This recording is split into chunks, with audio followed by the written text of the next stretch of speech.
It was an ordinary Tuesday, the kind nobody remembers afterward, when Emma felt someone pull out the chair beside her in the empty conference room on the 4th floor of Cobalt Analytics, the marketing firm where she'd worked for the last 3 years. She didn't even look up from her laptop until she heard the voice, low and almost breathless, belonging to Nora Whitfield from the data team down on the 3rd floor. "I like you," Nora said, and then she just sat there, hands pressed flat against the table, like she needed something solid to hold on to. Her knuckles pale, her eyes fixed on some invisible point near the center of the table instead of on Emma's face. Emma froze completely. The cursor kept blinking on her screen, her coffee kept cooling in its paper cup, and the whole world seemed to stall out for a second that lasted far too long. She opened her mouth to say something. Anything. But before a single word could form, Nora stood up and walked out of the room, leaving the door swinging softly behind her, the hallway noise rushing back in like a held breath finally released. If you're confused right now, that's fair. Emma was too. And to understand how 2 women who barely exchanged a good morning in the break room ended up sitting together in that conference room, saying the kind of sentence that isn't supposed to happen on a random Tuesday afternoon, it helps to rewind a little, back to who Emma actually was before any of this started, and back to the version of Nora that Emma thought she knew, which turned out to be barely anyone at all. Emma was the kind of person every office in America seems to have exactly one of, the one everyone greets by name in the hallway, the one management calls in whenever a difficult client needs smoothing over, the one who ends up dead center in every group photo at the company holiday party, smiling like she means every bit of it. She liked being that person, or at least she'd always assumed she did, until sometime in the last few months she noticed a pattern she suddenly couldn't unsee. Nobody ever really asked how she was doing anymore. They only ever asked how the account was going, whether the numbers were up, whether the client was happy, and it was into exactly that blind spot in her own life, the one she hadn't even known was there, that Nora had walked, quietly, without any warning at all, the way the most important things in a person's life tend to arrive, sideways, uninvited, and completely unplanned. Before this goes any further, a quick aside, because I did promise to keep you in the loop along the way. If you're enjoying this story, and you want to see exactly how it plays out, you already know what to do. Hit that like button, subscribe to the channel, and turn on notifications, because there's a brand new story like this one waiting here every single week. And I'll go ahead and say it now. This particular story has a turn in it that I genuinely did not see coming, and I don't think you will either. How many of you have spent months standing right next to somebody without ever really seeing them? Drop it in the comments below, because if you think about it, that's basically the whole story right there. Now, back to Emma. Nora worked 1 floor down in the data and systems department, the kind of department most people over in sales and client relations didn't even realize existed inside their own building, tucked behind a badge-only door nobody bothered to ask about. She never showed up to happy hour on Fridays. She was never in any of the celebration photos that got pinned to the office Slack channel.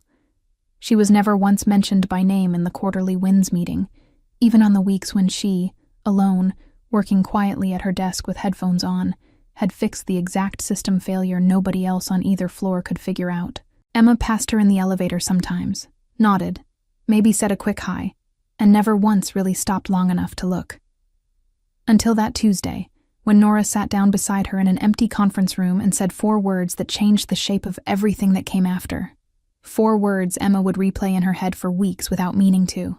Emma sat there for a long moment after the door swung shut, staring at the empty chair Nora had just left behind, the seat still faintly warm from having been occupied.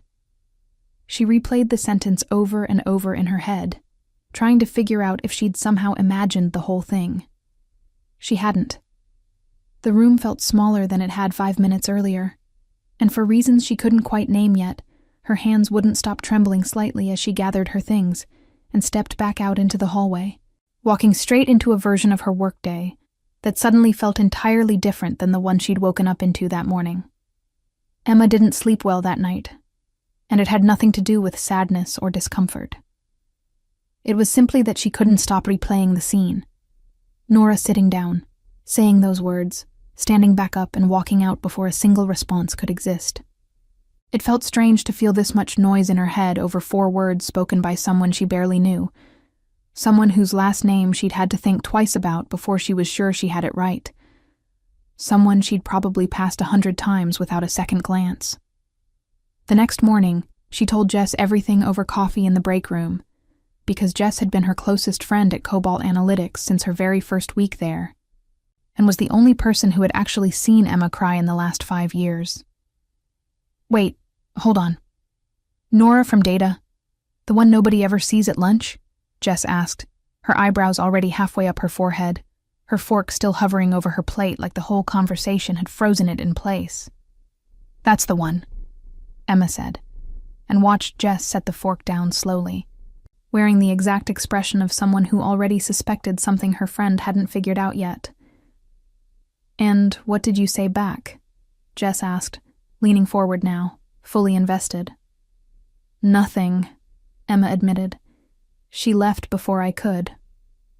Jess shook her head, genuinely stunned, and said, Emma, you've worked in this building for 2 years with this woman, and you've never actually noticed her, not even once. The question landed harder than Jess probably meant it to, sitting there in the middle of the table between them like something neither of them wanted to pick up first. Emma wanted to argue that it wasn't quite like that she knew Nora by sight, that she knew her name, that they'd exchanged a handful of nods and half waves in the elevator over the years. But trying to actually build that sentence out loud, she realized she didn't have much more material to work with than that, and that bothered her far more than it probably should have, considering how small a thing it seemed on the surface.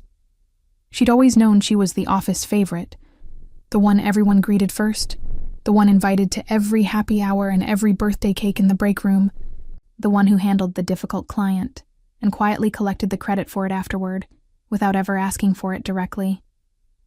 She liked being seen that way, or she'd always assumed she did, right up until this exact moment, when she was forced to admit that being seen constantly by everyone had somehow meant never really needing to look at anyone else in return.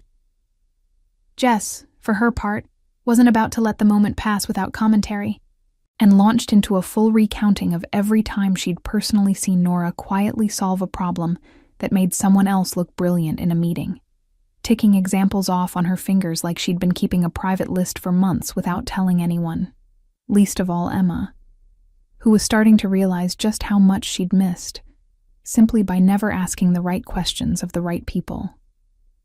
I'm going to start paying attention, Emma said, mostly to herself, staring down into her coffee cup like it might have an answer written somewhere near the bottom. Oh, you're going to pay attention, all right, Jess said, laughing, clearly far too entertained by the whole situation already. I want daily updates. I mean it. Every single detail, starting tomorrow morning, no exceptions, and no skipping the boring parts either, because I have a feeling none of this is going to stay boring for very long. Emma laughed too, though something in her chest didn't quite settle the way it usually did after a joke landed clean. She kept thinking, on and off through the rest of that day, about the way Nora's hands had looked pressed flat against the conference table, pale-knuckled and rigid, and about how quickly she'd left afterward, like she'd been bracing herself for silence the whole time, and hadn't been wrong to expect exactly that. She thought about it again on her drive home, stopped at a red light 2 blocks from her apartment, replaying the sound of Nora's voice saying those 4 words, low and steady, despite how clearly nervous she must have been to say them at all. It occurred to Emma, somewhere around the second replay, that she couldn't actually picture Nora's laugh, or her handwriting, or what she talked about when she wasn't fixing something broken for someone else's benefit. By the time she got home that evening, Emma had made a small, quiet decision, without fully realizing she was making it. She was going to look, really look, at someone she'd walked past for 2 years without ever once truly seeing. And she was going to start tomorrow, whether or not she had the first idea what she was looking for. Hi, it's Lena. A quick reminder before we continue. If you like light romance stories with more depth and development than what fits in the videos here on the channel, on my Patreon, there's a complete library of exclusive stories you won't find anywhere else. These are different stories, with more room to explore the characters and their feelings. The link is in the description. Now, back to the story. Emma started paying attention, and what she saw surprised her more than she expected it to. In Tuesday's status meeting, when the client reporting system crashed for the third time that week, and nobody in sales had the faintest idea what to do about it, it was Nora, tucked into the corner of the room, half hidden behind her laptop screen, who fixed the entire thing in 3 quiet sentences, without standing up, without raising her voice, without asking anyone to notice.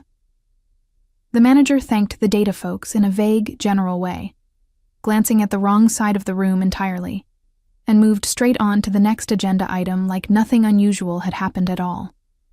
Nobody else seemed to notice. Emma noticed.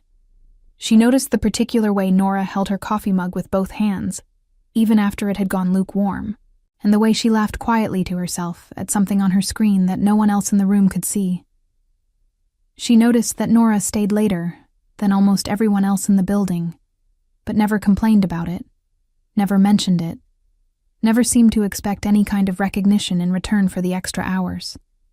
It was as if Nora had built an entire life around being overlooked, and had, at some point, long before Emma ever paid attention, simply stopped expecting that to change.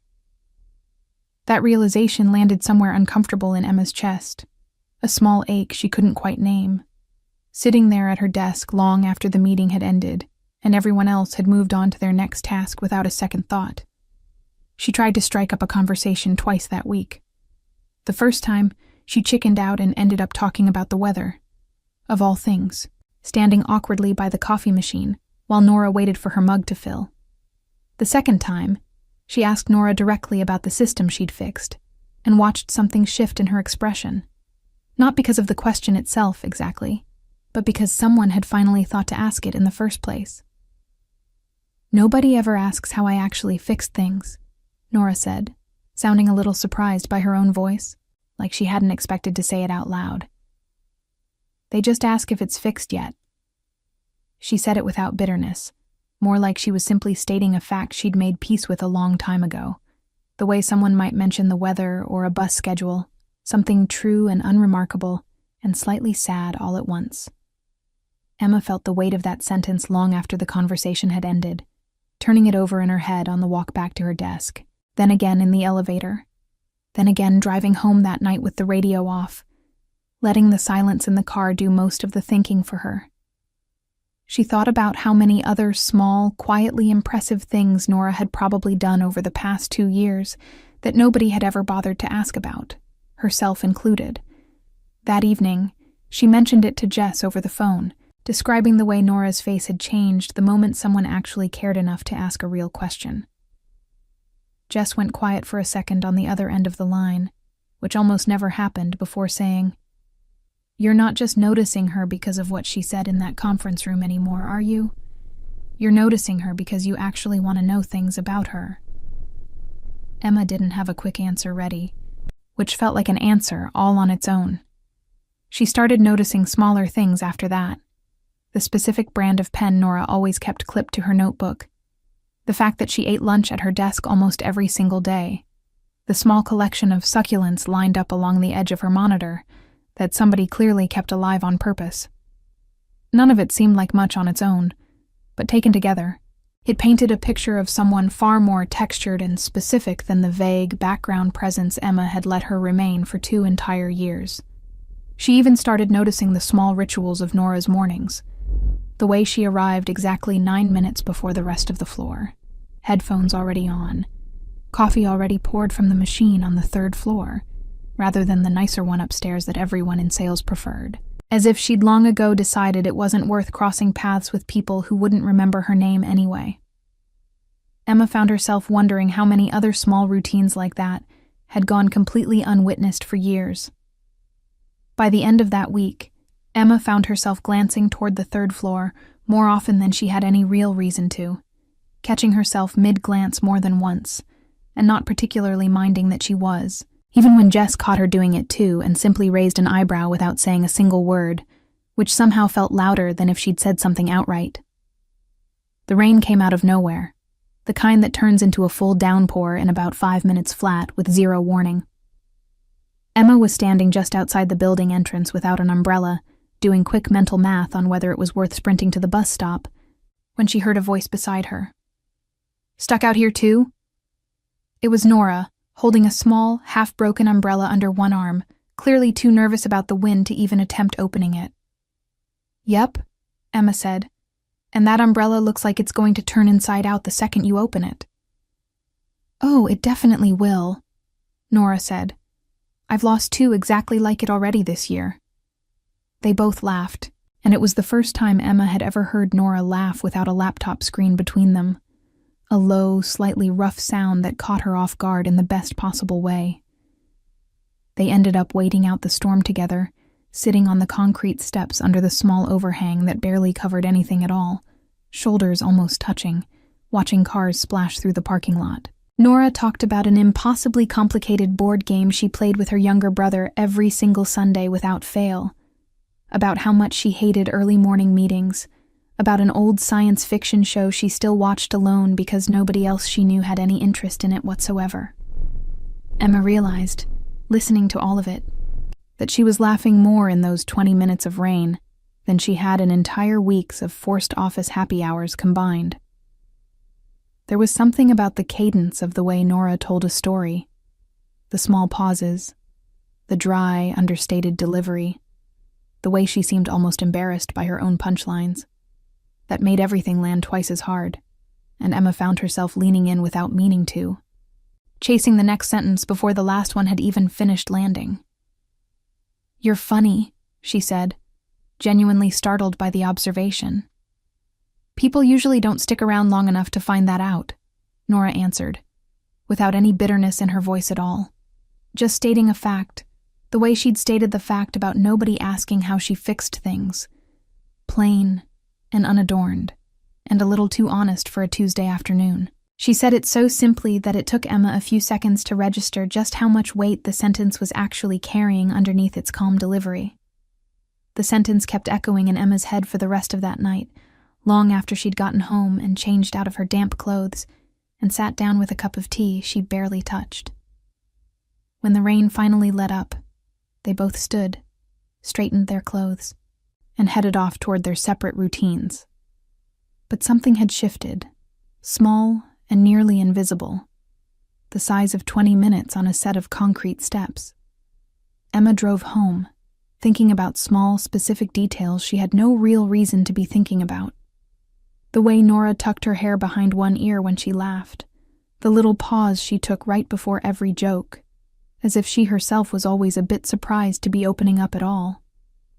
It was strange, noticing all of this now, when for 2 years she hadn't noticed any of it. Jess called that night, and Emma told her everything, word for word, replaying the whole rainy half hour in more detail than she'd meant to share.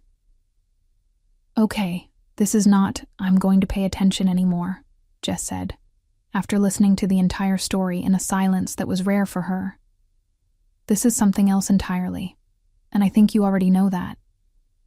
Emma didn't argue with her.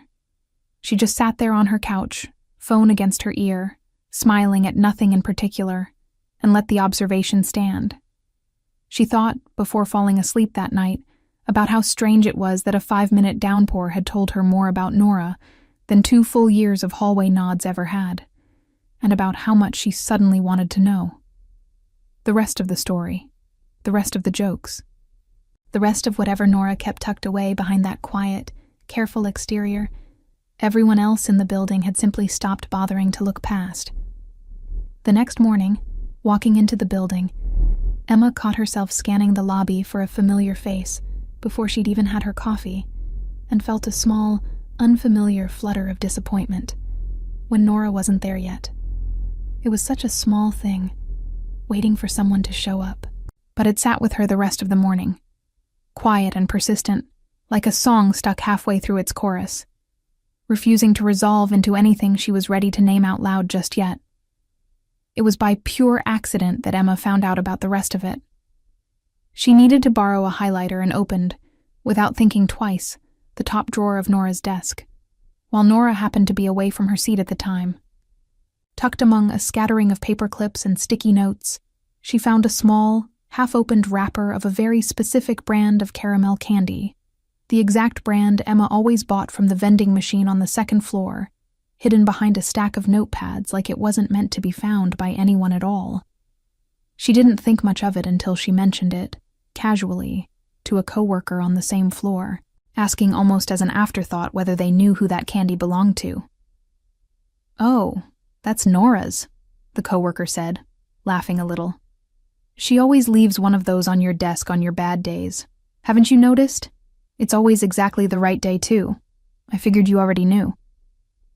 Emma hadn't known, not even slightly, and the realization landed somewhere strange and heavy in her chest.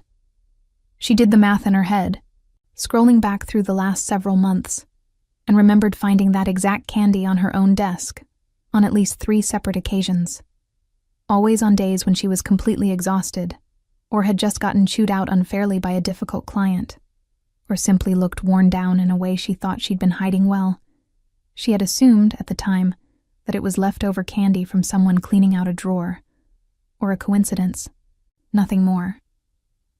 She had never once imagined that someone was paying that much attention, quietly, consistently, without ever once mentioning it or expecting anything back in return, which somehow made the gesture land even harder now that she finally understood what it had actually been. She told Jess over lunch that same day, still visibly a little stunned by the whole thing. "She's been noticing you this entire time," Jess said, completely unsurprised. "And you only just started noticing her back last week." "I know," Emma said, feeling her face go warm, some uncomfortable mix of embarrassment and something far more tender that she still didn't have a name for yet. "That's bad, right?" "That's human," Jess corrected her, gently, for maybe the first time in that entire conversation. "But now that you know, what exactly are you going to do about it?" Emma didn't have a ready answer. She only knew that passing Nora in the hallway had stopped being a small, forgettable detail of her day, and had become, without her fully agreeing to it, the exact moment she found herself looking forward to most, even if she wasn't yet willing to say that out loud to anyone, Jess included. That afternoon, she found herself replaying every small interaction she'd ever had with Nora over the past 2 years, searching for other signs she might have missed entirely. A comment here, a gesture there, some small kindness she'd chalked up to nothing at all. The more she looked, the more she found, and the more unsettled she felt about just how much she'd managed not to see. She remembered a printer jam Nora had quietly fixed for her once without being asked, remembered a time Nora had stayed an extra 20 minutes, just to walk her through a report line by line without ever once making her feel behind, and realized, piece by piece, that she'd been collecting evidence of this for years, without ever assembling it into anything resembling the full picture. She thought about buying Nora a candy of her own, something small and specific in return, and then talked herself out of it twice before finally deciding against it entirely, worried it might come across as forced, or performative, or like she was simply trying to even a score that had never actually been a competition in the first place. Instead, she made a point of stopping by Nora's desk the next morning, with 2 coffees instead of 1, and setting the second one down without much ceremony, saying only, "I didn't know if you'd already had one." Nora looked up, clearly caught off guard, and there was a flicker of something unguarded in her expression, before she managed to compose it back into something more careful. "I hadn't," Nora said quietly. "Thank you." It wasn't a large gesture. It wasn't even a particularly clever one. But it was the first time Emma had ever deliberately chosen to notice Nora first, instead of the other way around, and something about that small reversal felt like it mattered far more than the coffee itself. By the end of that day, Emma realized she'd been finding small reasons to walk past the 3rd floor at least 4 separate times, and that she'd stopped pretending, even to herself, that those trips had anything to do with the printer. The opportunity arrived in the most bureaucratic way imaginable. A data review project for one of Cobalt Analytics' biggest clients, with a tight 2-week deadline, requiring someone from client relations to work closely alongside someone from data for the entire stretch. The department head glanced down the list of available staff, saw 2 names with open calendars, and assigned Emma and Nora without a second thought, with absolutely no idea of the quiet earthquake that decision was about to set off in both of their lives. The first few meetings were strangely formal, both of them clearly on guard, trying to maintain some professional distance after the rain, after the discovered candy, after everything that had shifted without either of them saying a single word about it out loud. They kept the conversation strictly on spreadsheets and deadlines, both very deliberately not mentioning anything that had happened over the past 2 weeks, even as the silence between topics grew a little longer and a little more charged each day. But 2 weeks is a long time, especially when you spend most of it sitting 3 feet apart from someone you can't quite stop noticing anymore, no matter how hard you try to keep your eyes on the spreadsheet in front of you instead of the person beside you. By the 3rd day, Nora made a dry, understated joke about a particularly ugly spreadsheet that nobody else in the room laughed at, and Emma laughed so hard she had to apologize to the entire room afterward, red-faced, still grinning behind her hand. By the 5th day, they stayed later than planned and ordered takeout to the office, eating side by side at the same small conference table, trading opinions on shows neither of them should have still been awake to discuss at that hour, the empty containers pushed to one side of the table between stacks of printouts. There was a particular way Nora leaned in to explain something technical, drifting closer without seeming to notice she was doing it, tracing a finger along a column of numbers on the screen. That made Emma's pulse pick up in a way that felt completely unjustified for an explanation about database architecture. She started finding excuses to ask more questions than she strictly needed answered, just to keep that particular posture, that particular closeness, going a little bit longer each time, and told herself it was purely professional curiosity, which fooled absolutely no one, least of all herself. Jess, who was receiving daily updates exactly as promised, summed it up perfectly one of those evenings over the phone. "You talk about Nora the way people talk about someone they're falling for," she said, not unkindly, just matter of fact about it. "Except you still haven't admitted that to yourself yet, have you?" "I have admitted it," Emma said quietly, mostly to herself, staring at her own reflection in the darkened kitchen window. "I just don't know what to do about it yet." Jess let the silence sit for a moment before adding, more gently, that she didn't need to know exactly what to do yet. She just needed to stop pretending she didn't feel anything at all, which was a different problem entirely from not having a plan. On the last day of the project, when they handed in the final report and the department had offered a generic thank you to the whole team, without singling anyone out by name, Emma watched Nora lower her eyes the exact same way she always did in moments like that, accepting the anonymity the way someone accepts weather they can't control, without complaint, without even the smallest flicker of surprise.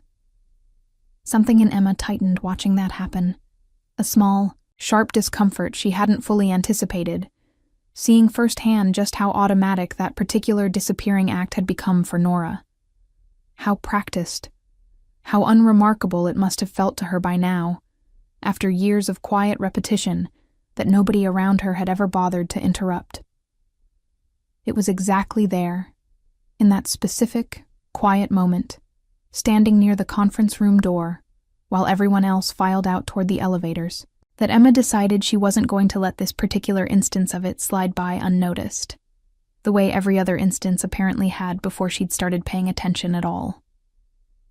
She didn't say anything that afternoon, but she spent the entire drive home turning over exactly what kind of gesture would actually mean something real, rather than just feeling good to make in the moment. Turning the question over and over until an idea started to take a shape, she wasn't yet sure she had the nerve to follow all the way through on. It was in that same empty conference room, at the end of that same afternoon, that Nora asked to speak with Emma. Really quick, a phrase that, judging by the look on her face, promised to be anything but quick. She sat down beside her this time, not across from her, as if she needed the proximity itself just to find the nerve to keep talking.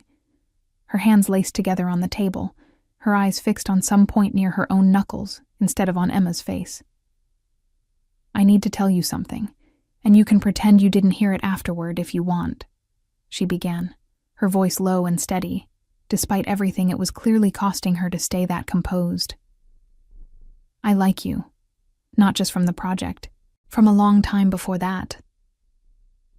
The words came out slower this time, deliberate, like she'd rehearsed them and abandoned the rehearsal halfway through anyway. This time, Emma didn't freeze. She'd spent enough sleepless nights turning this exact moment over in her head, imagining every possible version of it, that when it finally arrived for real, some steadier part of her simply took over. The part that had already decided, somewhere between the rain and the candy and the 2 weeks of the project, exactly how she wanted to answer if she ever got the chance. She reached over slowly, letting her fingers rest against Nora's cheek, guiding her gently until their eyes finally met across the small space between them. The silence that followed wasn't empty. It was full of every single thing both of them had been quietly swallowing down through weeks of careful, cautious proximity, full of rain-soaked steps and forgotten candy wrappers, and a coffee set down without ceremony on someone's desk, full of 2 years of near misses finally collapsing into one single deliberate moment. "I like you too," Emma said, and her voice came out steadier than she expected it to. "I think I've liked you for longer than I've been willing to admit, even to myself." Nora smiled then, that rare, unguarded smile Emma had already learned to watch for without quite realizing she'd started doing it, the one that only ever showed up when Nora forgot, for just a moment, to be careful. They leaned toward each other slowly, unhurried, as if they both wanted to hold on to every single second of it before it actually happened.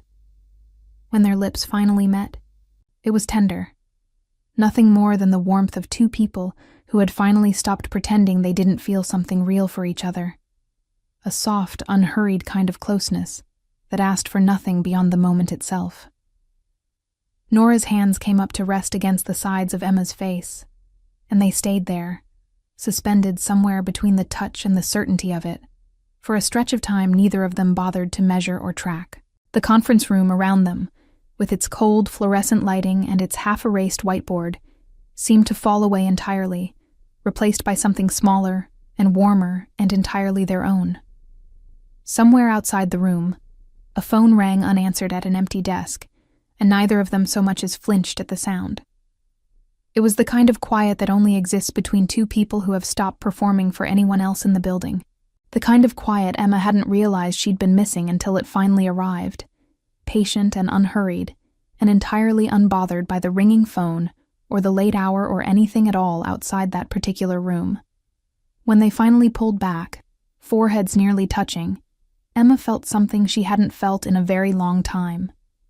The calm, settled certainty of being exactly where she was supposed to be, sitting in an empty conference room on an ordinary Thursday evening, holding the hand of someone the rest of the building had spent 2 years failing to notice.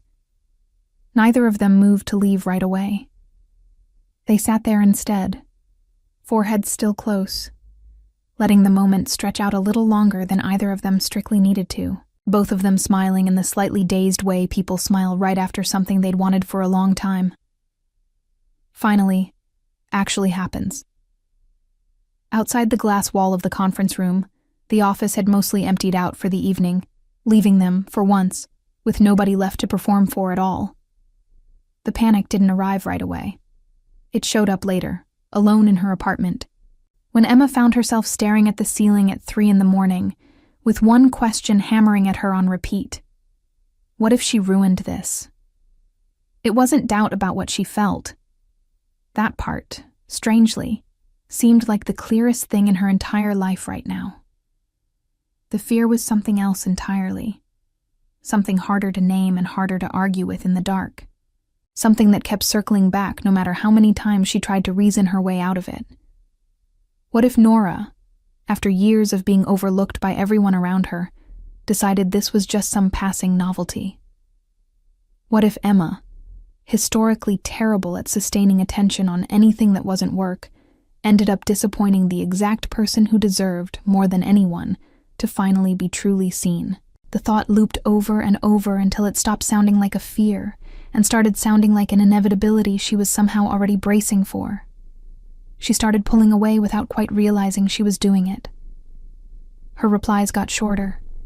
She avoided being alone with Nora after work hours, inventing small, flimsy excuses to leave early, to take a different hallway, to schedule calls at times she knew Nora would already be gone.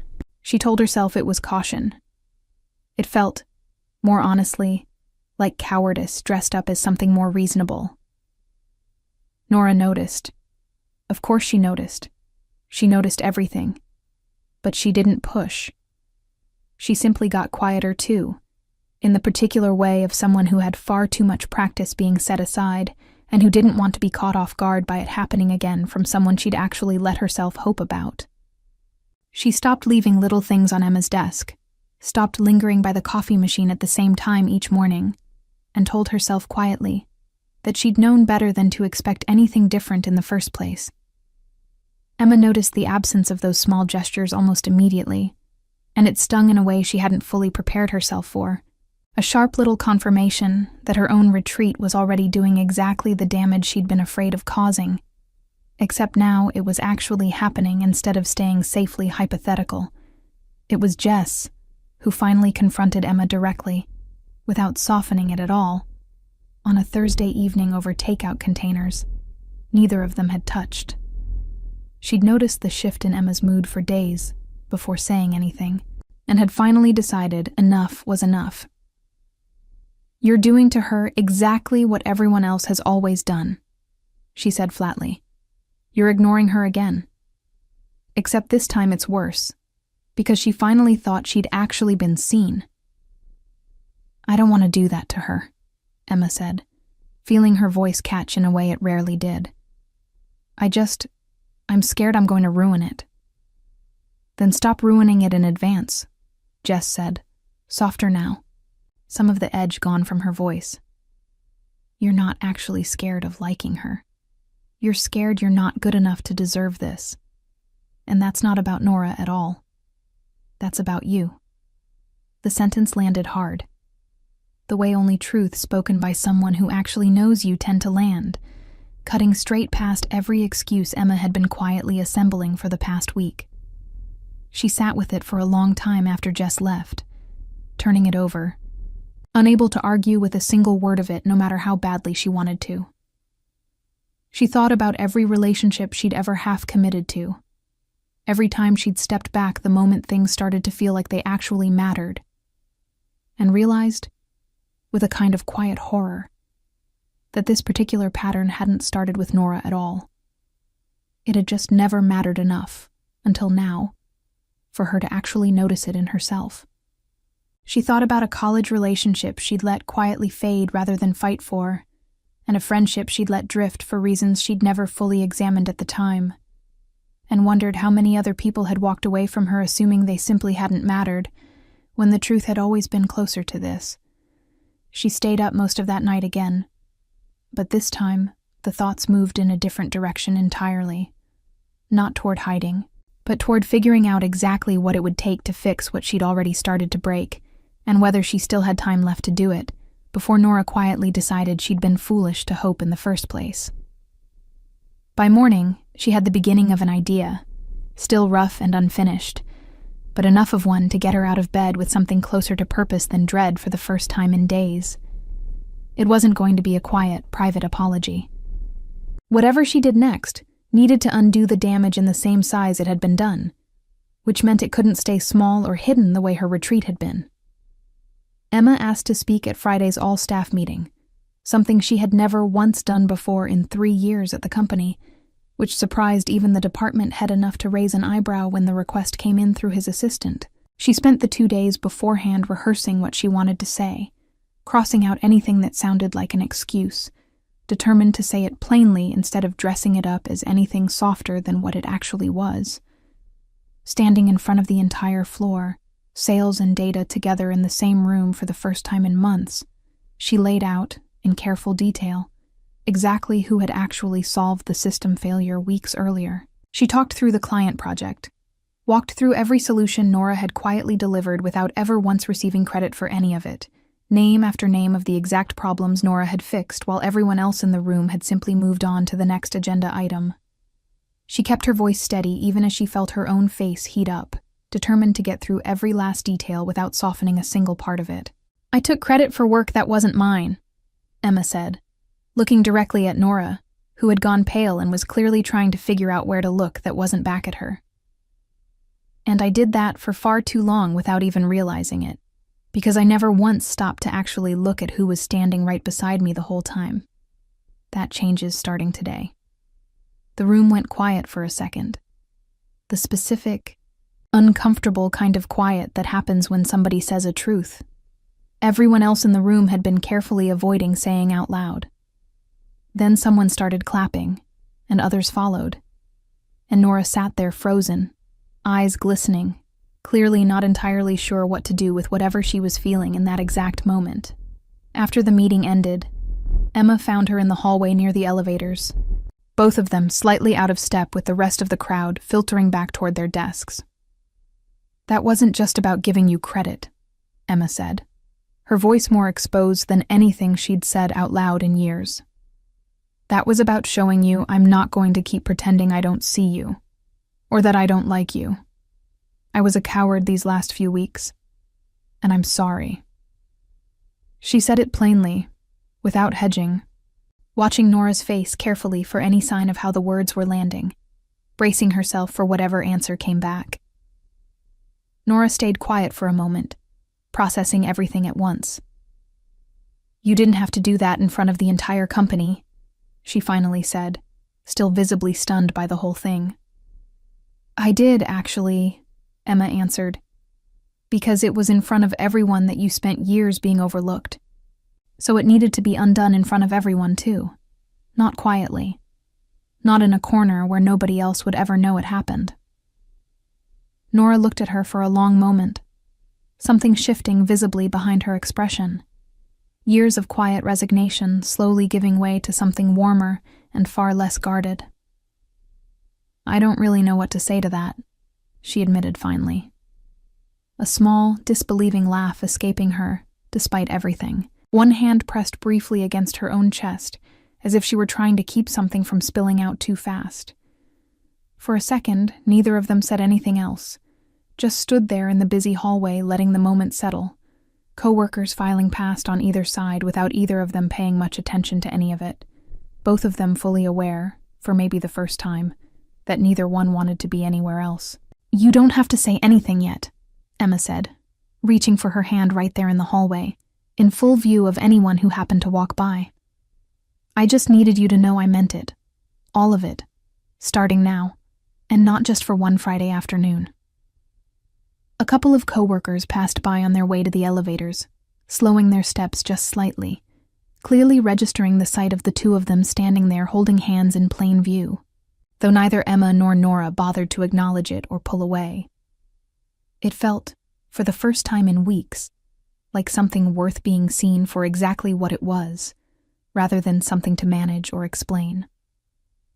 They stood there together for a while, ignoring the occasional coworker who glanced their way with open curiosity, both of them finally choosing, in the middle of an ordinary workday, to stop hiding something that had clearly stopped being anyone's business but their own. 3 months later, Emma found herself actually looking forward to arriving early at the office.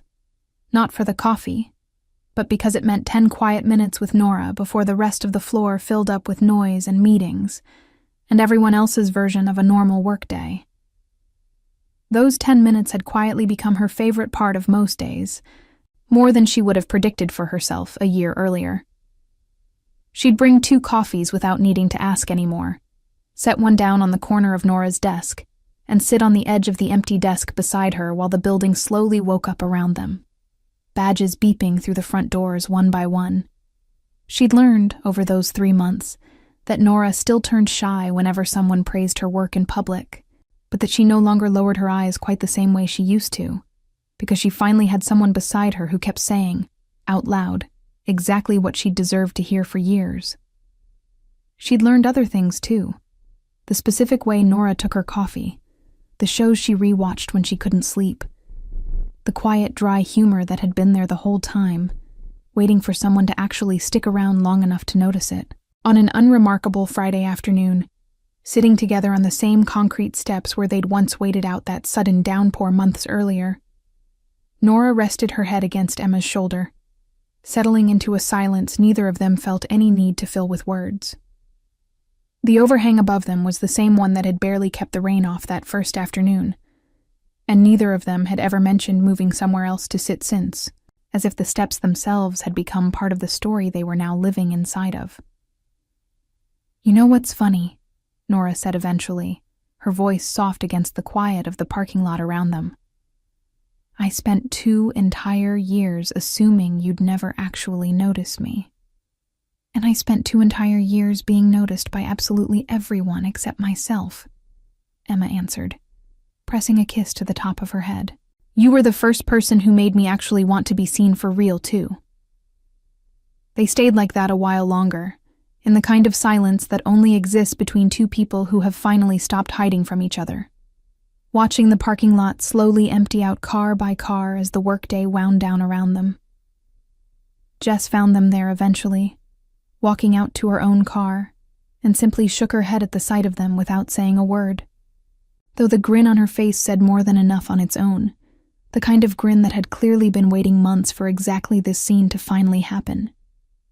She'd been the one person keeping quiet, patient track of the whole story from the very beginning, from the first confused phone call about a stranger from the data floor to this exact moment, and something about finally watching it land settled a small satisfaction in her she didn't bother hiding either. She called out, half joking, that she expected to be maid of honor whenever this eventually got that far, and kept walking toward her car without waiting for an answer, laughing to herself the whole way, leaving the two of them alone again on the steps to roll their eyes at each other and say absolutely nothing in response, which was answer enough on its own. Later that evening, at Nora's apartment, they ordered takeout and argued good-naturedly over which show to watch. The kind of small, unremarkable argument that only really happens between two people who've already settled into something lasting, something that doesn't need grand gestures anymore to prove it's real. They ended up watching Nora's choice anyway, curled up together on the couch, and Emma found she didn't mind losing that particular argument at all.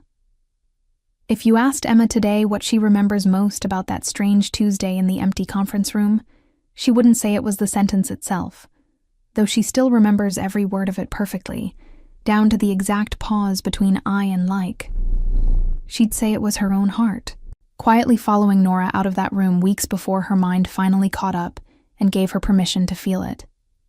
And if you asked Nora, she'd probably just smile that same rare, unguarded smile and say that some people take a little longer to notice what's right beside them, but that when they finally do, it tends to be worth every single overlooked year that came before it.